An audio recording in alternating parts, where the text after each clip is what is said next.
Welcome to simple science. मैं हूं उमेश शर्मा और सिंपल साइंस में आप सभी का स्वागत करता हूं। जैसे कि हम हमारे चैनल पर रेगुलर क्लास 11th और 12th के और कॉम्पिटिटिव नीट और JEE के वीडियोस अपलोड कर रहे हैं, तो उसी सीरीज़ में आज हम यूनिट्स एंड मेजरमेंट चैप्टर का एक्सरसाइज कंप्लीट करेंगे। हमने units and measurement chapter 1 class 11 physics का और बेसिक मैथमेटिकल कॉन्सेप्ट चैप्टर 0 अपने चैनल पर पहले ही अपलोड किया हुआ है, जिसको कि आप हमारे चैनल पर चेकआउट कर सकते हैं। आज हम सॉल्व करेंगे step by step, serial bye serial exercise 1.1 और इसके सारे क्वेश्चंस को बहुत अच्छे से समझने की कोशिश करेंगे। चलिए शुरू करते हैं। Exercise 1.1। Question number 1 is fill in the blanks. The volume of cube, किसका? क्यूब। क्यूब का वॉल्यूम कैलकुलेट करना है, जिसका साइड हमको दिया हुआ है 1 सेंटीमीटर। तो वॉल्यूम ऑफ क्यूब के लिए फॉर्मूला होता है साइड का क्यूब। तो ये हो गया 1 सेंटीमीटर का होल का cube, which is equal to 1 centimetre cube. लेकिन हमको आंसर किस में लिखना है? मीटर में लिखना है। तो as we all know that 1 metre is equal to 100 centimetre. तो 1 centimetre is equal to 1 by 100, which is equal to 10 to the power -2 metre.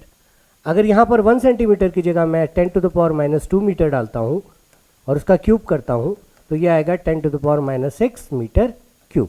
यहाँ पर हमको ध्यान किस बात का देना है कि हमको 1 centimetre is equal to 10 to the power -2 metre पूरे का होल का क्यूब करना है। तो यहाँ पर हमारे पास आंसर आएगा 10 to the power -6। This is the solution of first fill in the blank. Second, the surface area of a solid cylinder. किस चीज का? सॉलिड सिलेंडर का। कैसा होता है हमारा सिलेंडर? ये वाला सिलेंडर। इसका सरफेस एरिया कैलकुलेट करना है। The radius of base R is equal to 2 centimetre and height is 10 centimetre. तो इसके लिए सरफेस एरिया ऑफ सिलेंडर का फॉर्मूला होता है हमारे पास। सिलेंडर में 2 सरफेस एरिया होते हैं, एक तो ये कर्व्ड वाला और ये ऊपर और नीचे वाला। तो total surface area of cylinder होता है आपका 2 pi R H plus 2 pi R का square, which is equal to 2 pi R R plus H. सारी वैल्यूज को डालकर सिंप्लीफाई करते हैं। 2 पाई की वैल्यू हम आर के हिसाब से डालेंगे, लास्ट में डालेंगे इसकी, या तो 22/7 डालेंगे या तो 3.14 डालेंगे। इंटू आर की वैल्यू 2, आर की वैल्यू यहाँ पे कितनी है? 2 प्लस एच की वैल्यू 10। तो यहाँ पर 3.14 डालना ही ज़्यादा बेटर रहेगा, तो पाई की वैल्यू मैंने 3.14 डाल दी। 22/7 लेकर भी सॉल्व कर सकते हैं आप। इसको सॉल्व करने पर हमारे पास आया 4 इंटू 3.14 इंटू 12, 12 4 जार 48 इंटू 3.14। इसको सिंप्लीफाई करेंगे तो ये आएगा हमारे पास 3.14 इंटू 48, 8 4 जार 32, बैलेंस आया 3, 8 और 3 11, बैलेंस आया 1, 8 3 जार 24, 25, 4 4 जार 16, बैलेंस 1, 4 1 5, 4 3 जार 12। तो ये आ गया 27051, 15072। और साथ में हमारे पास क्या है? 2 डेसिमल प्लेस है, तो ये 150.72। ये हमारा आया सेंटीमीटर स्क्वायर में। अगर इसको मिलीमीटर में कन्वर्ट करना है तो we know that 1 centimetre is equal to 10 millimetre. तो यहां पर हम 10 मिलीमीटर का स्क्वायर कर देंगे, तो 150.72। इसको सिंप्लीफाई करने पर हमको मिलेगा, ये हो जाएगा हमारा 100 मिलीमीटर का स्क्वायर। ये 2 डेसिमल प्लेस हट जाएंगे, फाइनल आंसर आएगा 150.72, सॉरी 15072 डेसिमल हट जाएगा मिलीमीटर का स्क्वायर। तो इसका आंसर होगा हमारा 15072। इसके लिए हम लोगों ने क्या फॉर्मूला यूज किया था? हम लोगों ने फॉर्मूला यूज किया था total surface area of cylinder 2 pi R R plus H. Move करते हैं थर्ड क्वेश्चन की तरफ। A vehicle moving with the speed of 18 kilometre per hour covers dash metre in 1 second. Speed दिया है हमको 18 kilometre per our. इसको हमको convert करना है मीटर और सेकंड में। तो 1 kilometre is equal to 1000 metre 10 to the power 3 metre, और 1 आवर होता है 60 इंटू 60 सेकेंड्स। 1 0 2 0, यहाँ से 2 जीरोस कैंसल आउट हो गए, 6 3 जार 18, 3 2 जार, ये आ गया हमारा 10/2 which is equal to 5 metre per second. तो अगर हमारी स्पीड 5 मीटर पर सेकेंड है, इसका मतलब हुआ 5 metre is travelled in 1 second. तो यहां पर आंसर आएगा हमारा 5 मीटर। इसके लिए हम एक शॉर्टकट ट्रिक भी यूज कर सकते हैं। क्लास 10th में आप लोगों ने फिजिक्स में पढ़ा था, एक direct formula 1 kilometre per hour is equal to 5/18 metre per second. तो अगर आप इसको यूज करना चाहें तो उससे भी इस क्वेश्चन को सॉल्व कर सकते हैं। 18 into 5/18 metre per second which is equal to 5 metre per second. तो इस तरीके से 5 मीटर इन 1 सेकेंड। मूव करते हैं नेक्स्ट क्वेश्चन की तरफ। The relative density of lead is 11.3। तो रिलेटिव डेंसिटी होती क्या है? रिलेटिव डेंसिटी के लिए फॉर्मूला होता है, या relative density is defined as density of substance upon density of water.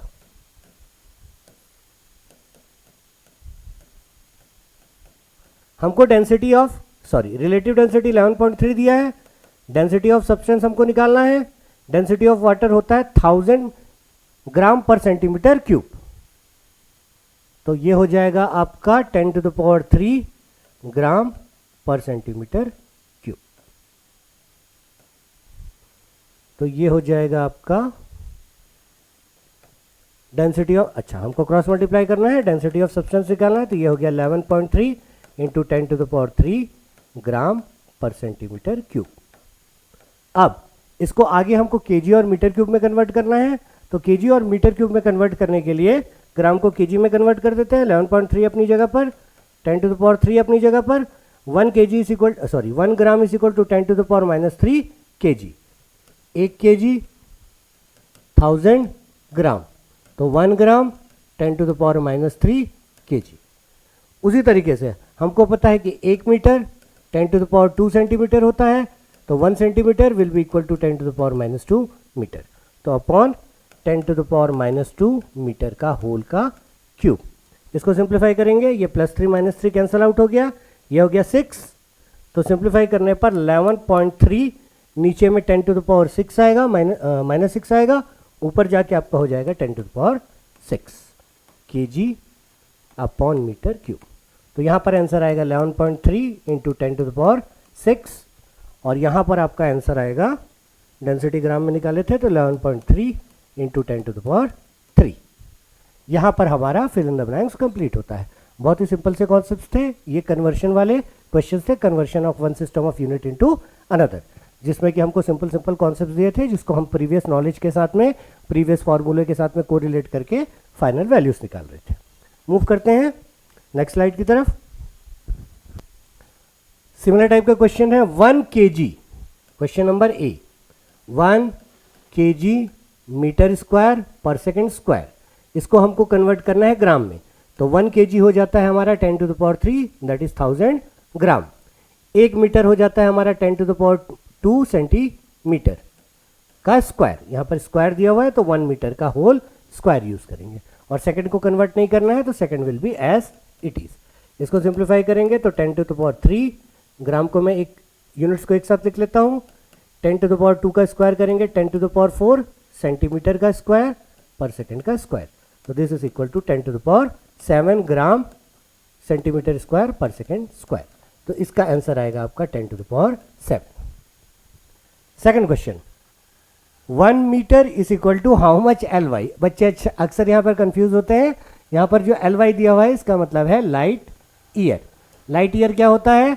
Light year is the distance travelled by the light in 1 year in space और वैक्यूम। तो 1 लाइट ईयर क्या होता है? डिस्टेंस होता है, which is equal to distance travelled by light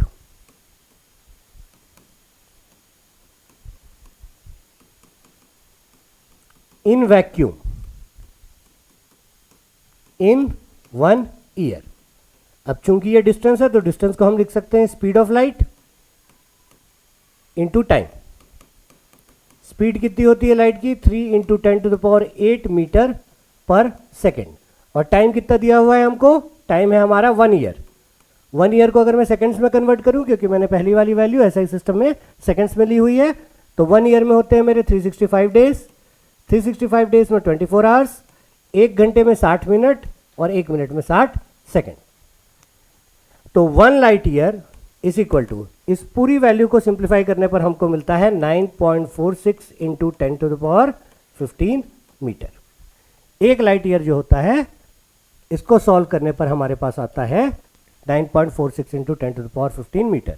तो 1 metre कितना होगा? 1 metre will be equal to 1/9.46 into 10⁻15 metre, which is equal to 1.06 into 10⁻16 light year. तो मीटर जो हम लोग एसआई सिस्टम में यूज करते हैं वो लाइट ईयर के कंपैरिजन में बहुत ही छोटा सा यूनिट है, या फिर लाइट ईयर मीटर के कंपैरिजन में बहुत बड़ा यूनिट है, लगभग 10⁻16 टाइम्स बड़ा। मूव करते हैं नेक्स्ट क्वेश्चन की तरफ, क्वेश्चन नंबर सी की तरफ।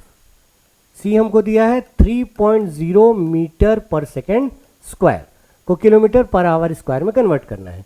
तो 1 मीटर कितना किलोमीटर होता है? 1 किलोमीटर होता है 1000 मीटर। तो 1 मीटर आपका हो जाएगा 10⁻³ किलोमीटर।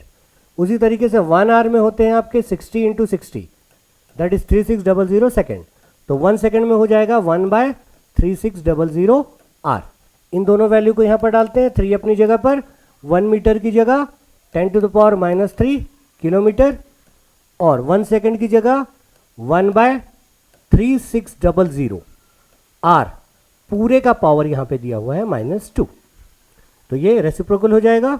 ये हो जाएगा 3 10⁻³ 3600 इंटू 3600 इंटू आवर का पावर -2 और किलोमीटर अपनी जगह पर। अब इसको जब सिंप्लीफाई करेंगे तो हमको फाइनल आंसर मिल जाएगा।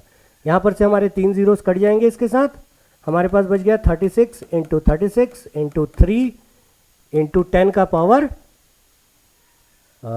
सिर्फ 1 जीरो बचा, इंटू 10 किलोमीटर पर आवर का स्क्वायर।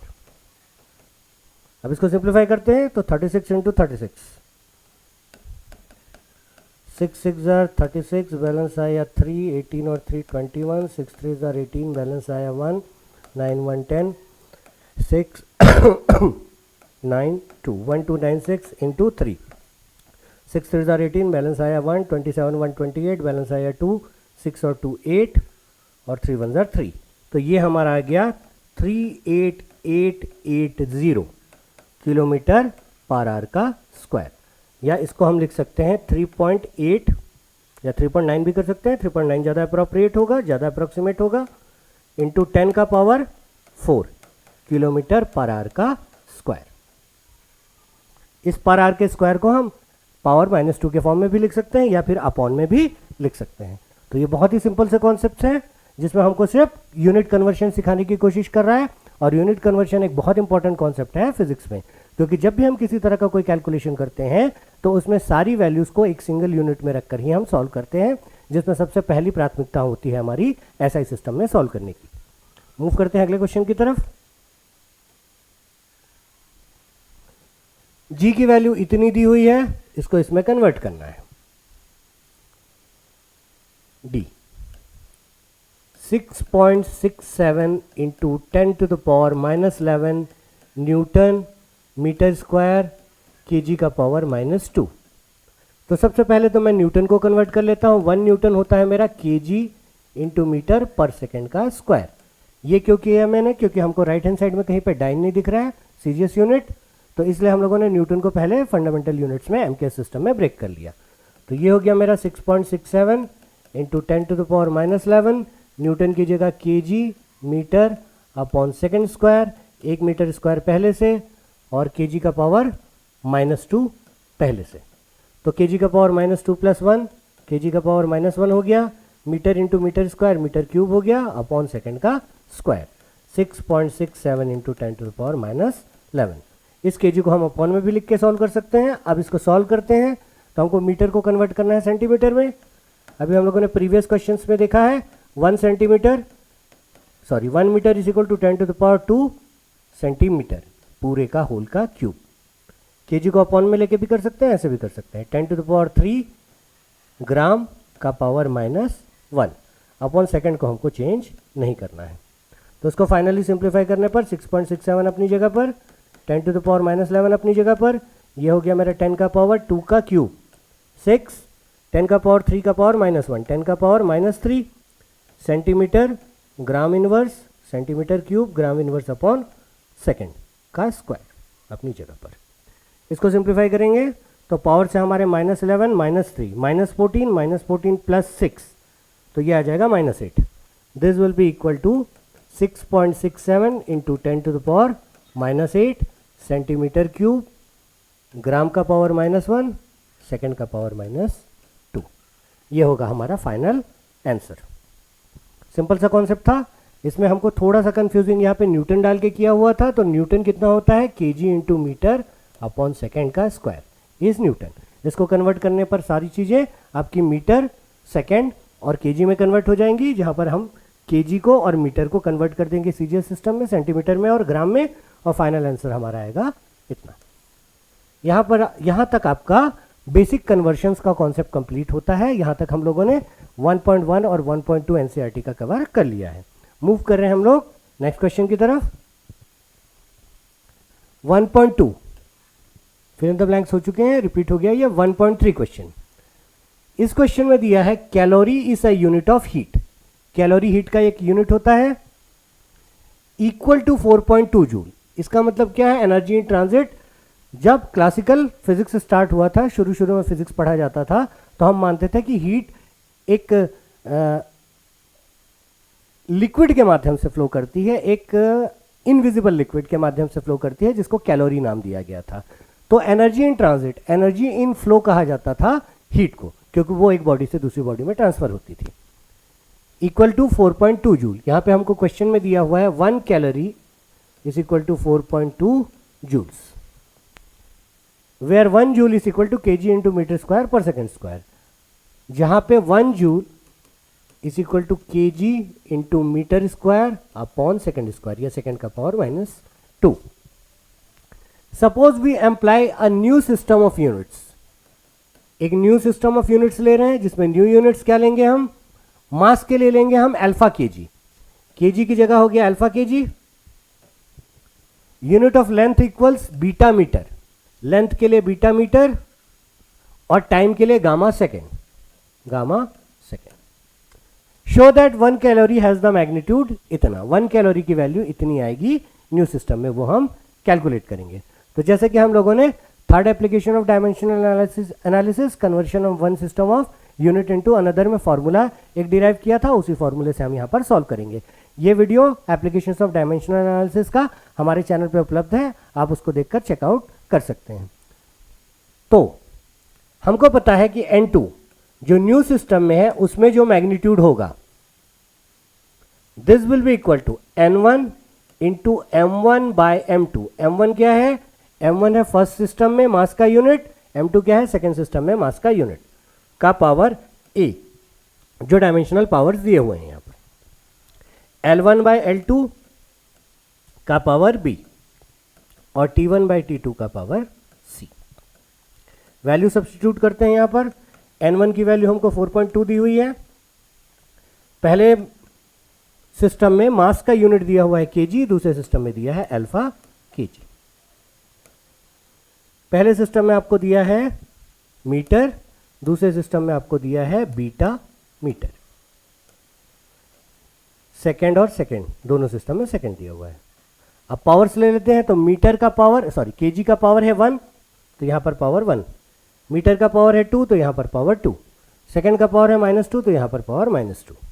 ये हो गया हमारा 4.2, केजी केजी कट गया, ये आ गया अल्फा का पावर -1। 1 बाय अल्फा का पावर 1 मतलब अल्फा का इनवर्स। यहाँ मीटर मीटर कट गया, ये हो गया बीटा का पावर -2 और सेकेंड कट गया, गामा सेकेंड था, तो गामा का पावर 2। इसको ऊपर ले जाएंगे तो गामा इनवर्स और -2 है इसलिए 2।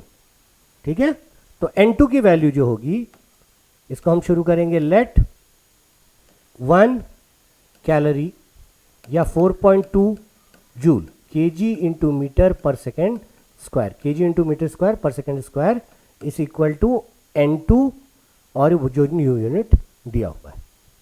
तो यहाँ पर N2 की वैल्यू को सॉल्व करेंगे जब हम इस फॉर्मूले को लगा के conversion of one system of units into another वाला, तो हमको मिलेगा N2 की वैल्यू इतनी। और यही हमको प्रूफ करना था कि कैलोरी का जो मैग्नीट्यूड आएगा, नंबर जो आएगा नए सिस्टम में न्यू यूनिट्स में, वो इतना आएगा, जो कि हमने निकाल दिया। बहुत सिंपल सा क्वेश्चन था, बस आपको फॉर्मूला डालना है और सिंप्लीफाई करना है, आसानी से आपके आंसर आ जाएंगे। मूव करते हैं नेक्स्ट क्वेश्चन की तरफ। 1.4 एक्सप्लेन दिस स्टेटमेंट क्लियरली। इस स्टेटमेंट को क्लियरली समझाना है कि किसी चीज को डायमेंशनलेस क्वांटिटी, किसी डायमेंशनल क्वांटिटी को बड़ा या छोटा कहना मीनिंगलेस है जब तक कि उसको एक स्टैंडर्ड वैल्यू से कंपेयर ना किया जाए, जब तक कि उसकी तुलना करने के लिए हमारे पास कोई स्टैंडर्ड ना हो। इसमें हमको इन स्टेटमेंट्स को रिफ्रेम करना है। पहला स्टेटमेंट है atoms are very small. Atoms are very small किसके कंपैरिजन में? Compared to normal objects, compared to objects. एक ऑब्जेक्ट में मिलियंस और बिलियंस में एटम्स होते हैं, तो एक ऑब्जेक्ट की तुलना में एक एटम बहुत छोटा है। Second, a jet plane moves faster with great speed. Jet plane बहुत तेज स्पीड से दौड़ता है, बहुत तेज स्पीड से चलता है। किसके कंपैरिजन में? साउंड के कंपैरिजन में, लाइट के कंपैरिजन में नहीं, हमारे कंपैरिजन में। तो हम बोल सकते हैं कंपेयर्ड टू अ बाइसाइकिल या car, compared to a bicycle या फिर कार। ये वाला statement, mass of Jupiter is very large compared to mass of Earth या mass of moon, mass of moon. अगला, the air inside this room. इस room में जितना एयर है इसमें बहुत ज्यादा मॉलिक्यूल्स है, कंपेयर्ड टू एयर मॉलिक्यूल्स। कोई छोटा ऑब्जेक्ट ले लेते हैं, in a small box, tiffin box, lunch box ले सकते हैं या किसी भी तरह का छोटे से बॉक्स में जितना एयर होगा उसके कंपैरिजन में इस रूम में बहुत ज्यादा एयर है। A proton is much more massive than electron. इसमें तो कंपैरिजन दे दिया है, प्रोटॉन को हम कंपेयर कर रहे हैं मास ऑफ इलेक्ट्रॉन के साथ, तो मास ऑफ इलेक्ट्रॉन की तुलना में mass of proton is very large. इसमें हमको कुछ नहीं करना है, ये इक्वेशन करेक्ट है। इसमें भी आपको much smaller than speed of light दे दिया है, तो स्पीड ऑफ साउंड को कंपेयर किया गया है स्पीड ऑफ लाइट से, जिसमें स्पीड ऑफ साउंड बहुत कम होता है as compare to speed of light. तो इन क्वेश्चंस में हमको कुछ नहीं करना है, ये as it is correct equation है। वेरेवर नेसेसरी दिया हुआ था तो हमको करेक्शन करने थे इन चारों में, तो हमने इन चारों में कनेक्शन कर दिए। करेक्शन क्या किया हम लोगों ने? इसमें कंपैरिजन स्टैंडर्ड दे दिया कि किसके साथ हम तुलना कर रहे हैं। मूव करते हैं नेक्स्ट क्वेश्चन की तरफ। A new unit of length is chosen such that speed of light in vacuum is unity. Speed of light in vacuum को c से डिनोट करता है, इसको लिया है 1. The distance between earth and sun निकालना है. What is the distance between earth and sun? In terms of new unit, if light takes 8 minutes 20 seconds to cover the distance, 8 minutes 20 seconds, which is equal to 480 plus 20 into 60 कर देंगे seconds के लिए, सबको एक ही system में ले लेते हैं, तो ये हो गया 500 सेकंड्स. हमको निकालना है डिस्टेंस. डिस्टेंस के लिए हम फॉर्मूला यूज करेंगे, distance is equal to speed into time. Speed हमको दिया है 1, टाइम हमको दिया है 500 सेकेंड, तो ये हो जाएगा आपका डिस्टेंस 500 यूनिट्स. इसके साथ में जो भी यूनिट दिया है 1 यूनिट, यूनिट इंटू सेकेंड, जो भी नया यूनिट आता है. तो डिस्टेंस अगर हम स्पीड ऑफ लाइट को 1 माने और वो लाइट अर्थ तक पहुंचने में सन से 500 सेकेंड ले रहा है, तो स्पीड ऑफ लाइट चूंकि 1 है इसलिए डिस्टेंस भी 500 यूनिट्स होगा. मूव करते हैं नेक्स्ट क्वेश्चन की तरफ. Which of the following is true which of the following is most precise device for measuring length? Length को मेजर करने के लिए सबसे प्रिसाइज डिवाइस कौन सा होता है? एक vernier callipers with 20 divisions in sliding scale. तो ये हम कैसे पता चलेंगे? जिसका लीस्ट काउंट होता है minimum value which can be measured by an by a physical instrument. Vernier calliper, screw gauge, spherometer, ये सारे इंस्ट्रूमेंट जो सबसे छोटा डिस्टेंस मेजर कर सकते हैं उसको कहा जाता है लीस्ट काउंट। जो जितना ज़्यादा छोटा डिस्टेंस मेजर करेगा वो उतना ज़्यादा एक्यूरेट होगा। तो जिसका लीस्ट काउंट सबसे ज़्यादा होगा वो सबसे ज़्यादा छोटा, सॉरी, जिसका लीस्ट काउंट सबसे कम होगा वो सबसे कम डिस्टेंस मेजर करेगा। वर्नियर कैलिपर्स में number of divisions, sliding scale, supplementary scale में 20 दिया हुआ है।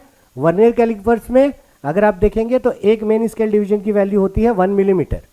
तो इसका लीस्ट काउंट होगा pitch which is the value of 1 main scale division upon number of divisions in supplementary scale.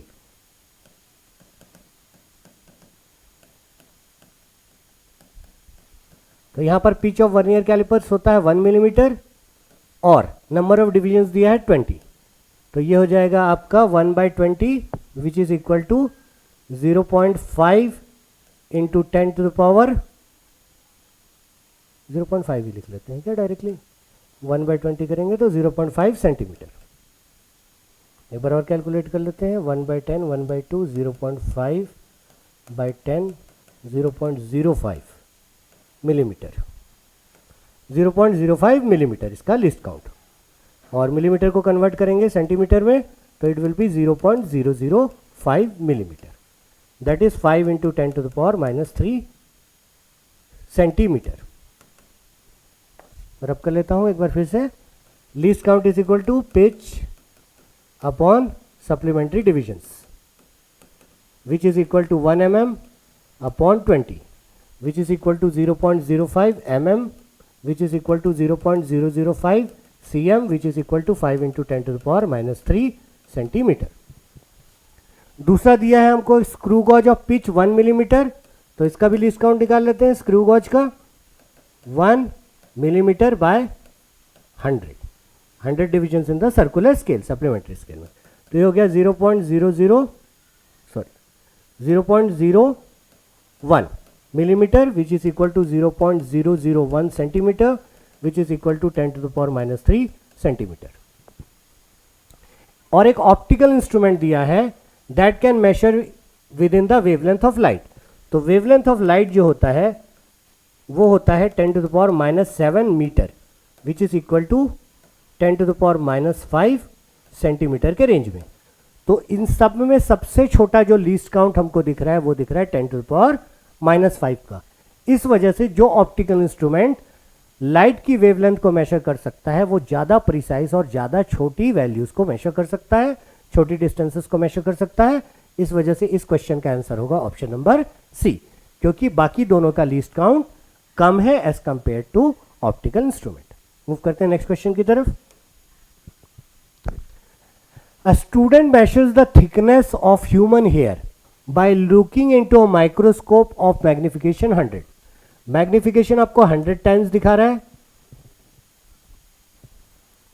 20 observations and found average width of the hair. Average width उसको microscope में 3.55 mm दिख रहा है which is 100 times magnified.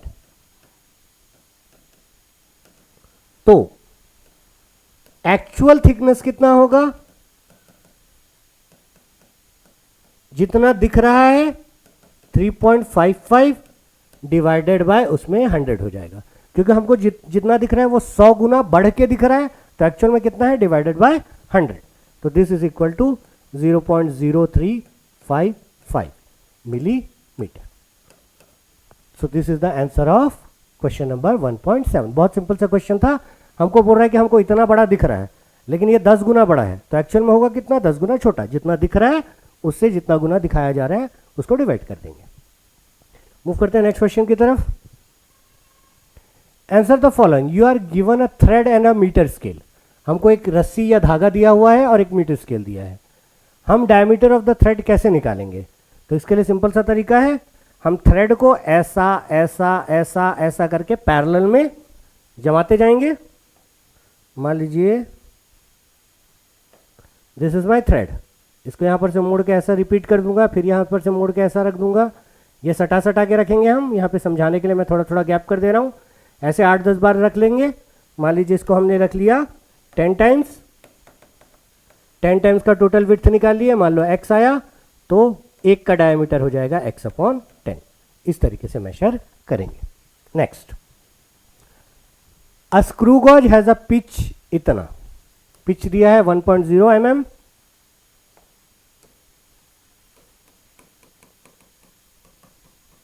mm, B, and 200 divisions in circular scale. Do you think it is possible to increase the accuracy of the screw gauge? देखिए, least count, accuracy को आप directly correlate करेंगे least count से, accuracy और precision को। जितना छोटा least count होगा उतना ज़्यादा एक्यूरेट, उतना ज़्यादा प्रिसाइज मान के चलते हैं। तो लीस्ट काउंट की वैल्यू अभी हमारे पास है 1/200 mm।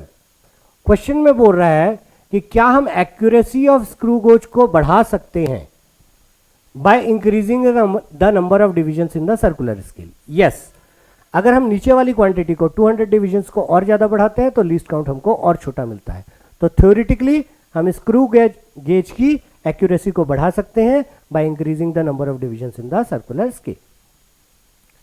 Question number C, the mean diameter of a thin brass rod is to be measured by a vernier callipers.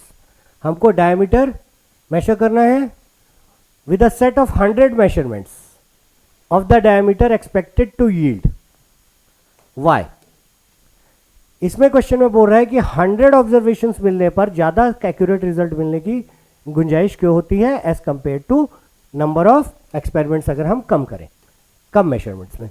तो होता क्या है कि हम जितने ज्यादा रिपीटेड मेजरमेंट करते हैं, रैंडम एरर्स की जो गुंजाइश होती है वो उतनी कम होती जाती है। जितनी बार हम एक्सपेरिमेंट को रिपीट करते हैं, हम हर बार ज्यादा एग्जैक्ट वैल्यू के करीब पहुंचने लगते हैं और एग्रीगेट निकालने पर भी हम ज़्यादा एक्यूरेट एवरेज वैल्यू तक पहुंच सकते हैं 100 मेजरमेंट में। तो एक्चुअली इसका रीज़न क्या होगा कि रैंडम एरर्स कम हो जाते हैं जितने ज़्यादा हम नंबर ऑफ एक्सपेरिमेंट्स करते हैं। मूव करते हैं नेक्स्ट क्वेश्चन की तरफ।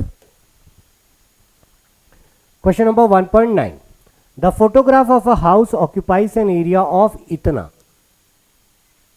एरिया ऑन स्लाइड हमको दिया हुआ है 1.75 सेंटीमीटर का स्क्वायर, एंड स्क्रीन पर, इसी चीज को हम स्क्रीन पर जब देख रहे हैं तो ये हमको दिख रहा है 1.55 मीटर का स्क्वायर। कहने का मतलब है हमको एक छोटी सी फिल्म दी हुई है, उसको जब प्रोजेक्टर से प्रोजेक्ट कर रहे हैं तो उसका जो इमेज हमको स्क्रीन पे दिख रहा है वो इतना बड़ा है, और एक्चुअल में स्लाइड में जो छोटा सा हम लोगों ने फिल्म लिया है उसका एरिया इतना है। निकालना क्या है हमको, लीनियर मैग्निफिकेशन। तो यहां पर जो एरियल मैग्निफिकेशन है, एरिया का जो मैग्निफिकेशन है, this is equal to area on screen, कितना दिख रहा है हमको, divided by area on slide. तो ये तो हमको एरिया का मैग्निफिकेशन दिख रहा है, हमको लीनियर मैग्निफिकेशन चाहिए लेंथ और ब्रेड्थ का। तो लीनियर मैग्निफिकेशन हम यहां पर से निकालेंगे रूट ओवर एरियल मैग्निफिकेशन। इसको सॉल्व करेंगे पहले, 1.55 metre square, 1.55 into 10 to the power 4 centimetre का स्क्वायर। मीटर स्क्वायर को हमने सेंटीमीटर स्क्वायर में कन्वर्ट कर लिया, या तो सेंटीमीटर को हमको मीटर में कन्वर्ट करना पड़ता। 1.75 इंटू ओनली सेंटीमीटर का स्क्वायर, ये कैंसल आउट हो गया। इन दोनों वैल्यूज में से डेसिमल हटा दिए, 155/175 इंटू 10 टू द पावर 4। इसको सिंप्लीफाई करेंगे, इसको सिंप्लीफाई करते हैं, पहले 5 से काट देते हैं तो 31 टाइम्स 35 टाइम्स, तो ये हो जाएगा हमारा 0.885 इंटू 10 टू द पावर 4। तो ये हो गया हमारा 8.85 इंटू 10 टू द पावर 3, या इसको इतना ही रख सकते हैं क्योंकि इसका स्क्वायर रूट लेना है। Linear magnification is equal to square root of 8.85 into 10 to the power 3, या फिर 8850 भी लिख सकते हैं इसको। ये हमारा एरियल मैग्निफिकेशन था, ये हमारा लीनियर मैग्निफिकेशन। इसको सिंप्लीफाई करने पर ये आपका आ जाएगा 0.885 इंटू 10 का पावर 4। तो 10 का पावर 4 में से 10 का पावर 2 बाहर निकल गया रूट से, 0.885 मतलब 880, तो ये आएगा आपका 9/9=81। ये आपका अप्रॉक्सीमेटली आता है 94.1 के आसपास इंटू 10 टू द पावर 2। इतने गुना हमको लीनियर मैग्निफिकेशन मिलेगा। सॉरी, 10 का पावर 2 नहीं आएगा, 0.941 ये 94 टाइम्स के आसपास 94.1 के आसपास हमको सॉल्यूशन मिलेगा। This is equal to 94.1। तो सिंपल सा कॉन्सेप्ट था। इसमें हमको दिया था area on screen, area on slide, इन दोनों को डिवाइड करने पर हमको मिल गया एरियल मैग्निफिकेशन। कितने गुना एरिया बढ़ के दिख रहा है उसको हम स्क्वायर रूट ले लेंगे तो हमको मिल जाएगा लीनियर मैग्निफिकेशन। एरियल मैग्निफिकेशन का square root is equal to linear magnification. तो आज हम यहीं तक करने की कोशिश करते हैं। फर्स्ट पार्ट में हमारे 9 क्वेश्चंस एक्सरसाइज के सीरियल बाय सीरियल बहुत आसानी से हम लोगों ने एक्सप्लेन किए हैं। सारा एक्सप्लेनेशन, हर पॉइंट को एक्सप्लेन करने की कोशिश की है। इसके बाकी बचे क्वेश्चंस को हम करेंगे नेक्स्ट पार्ट में, पार्ट 2 में। तो हमारे चैनल के साथ तब तक बने रहें, इन टॉपिक्स को बहुत अच्छे से प्रैक्टिस करें। पुराने वीडियोस जो बन चुके हैं चैप्टर के यूनिट एंड मेजरमेंट और बेसिक मैथमेटिकल कॉन्सेप्ट्स के, उसको भी गो थ्रू करें। जो भी डाउट्स आता है हमको कमेंट बॉक्स में बताएं। हमारे चैनल को लाइक करें, अपने फ्रेंड्स के साथ शेयर करें, सब्सक्राइब करें। तो मिलते हैं नेक्स्ट वीडियो में यूनिट्स एंड मेजरमेंट के पार्ट 2 में। तब तक के लिए all the very best. Thank you all.